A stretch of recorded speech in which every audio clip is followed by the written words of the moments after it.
Terima kasih pemirsa, Anda masih bersama kami dalam iNews Prime. Aksi saling dorong sejumlah simpatisan Gerindra dan PKB terjadi saat pendaftaran partai politik di Komisi Pemilihan Umum Jakarta hari ini.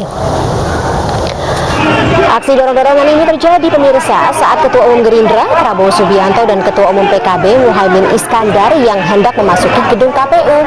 Masa kedua partai yang secara bersamaan mendatangi KPU berupaya untuk masuk atau ikut masuk ke dalam gedung. Tapi upaya mereka yang memaksa masuk ini dihadang oleh petugas keamanan.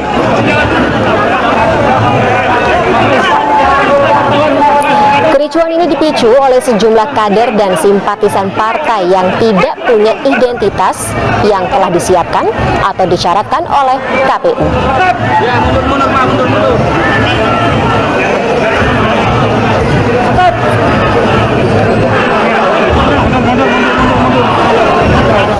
Ya, sementara itu, Partai Gerindra dan PKB mendaftarkan diri sebagai peserta pemilu 2024 ke KPU Republik Indonesia sore tadi.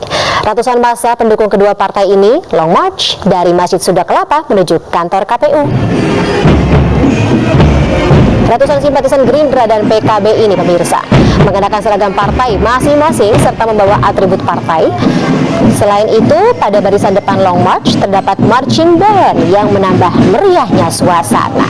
Sementara para ketua umum partai sudah menunggu rombongan di depan gedung KPU Jakarta.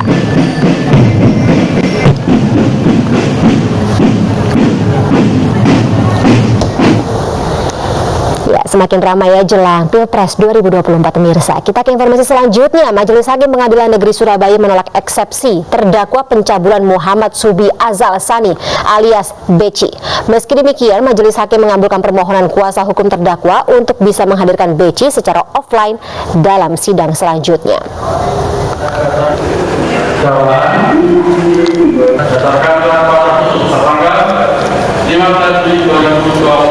Majelis Hakim Pengadilan Negeri Surabaya menolak keberatan atau eksepsi yang diajukan oleh pihak kuasa hukum MSAT. Sebelumnya, kuasa hukum Beci menilai dakwaan jaksa ini tidak cermat. Selain itu, eksepsi diajukan kuasa hukum karena belum pernah menerima BAP.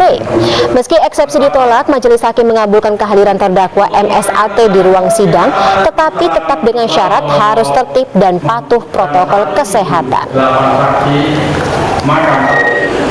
Sidang ini sesuai dengan agenda hari ini adalah putusan selah tadi ya. Sudah kita dengarkan bersama, persidangan terbuka untuk umum karena sebuah putusan. Ada 4 poin dari putusan tersebut. Yang pertama, keberatan atau eksepsi dari terdakwa dan penasihat hukumnya tidak diterima. Yang kedua, surat dakwaan penuntut umum dinyatakan sah dan dapat dipergunakan untuk pemeriksaan selanjutnya. Yang tiga, pemeriksaan atas terdakwa. Jadi apa sih yang sebenarnya terjadi? Dan tadi kami dengan adanya eksepsi, teman-teman media kan akhirnya mengetahui sedikit clue tentang kasusnya kan. Jadi selama ini teman-teman media juga mungkin termasuk yang menulis berita, mungkin beberapa berasumsi bahwa ada belasan santriwati di bawah umur sehingga Mas Beki. Ya pemirsa, badai pasir menerjang kota Madinah Arab Saudi dan mengakibatkan proses penurunan jemaah haji Indonesia terganggu. Tetaplah bersama kami di iNews Prime.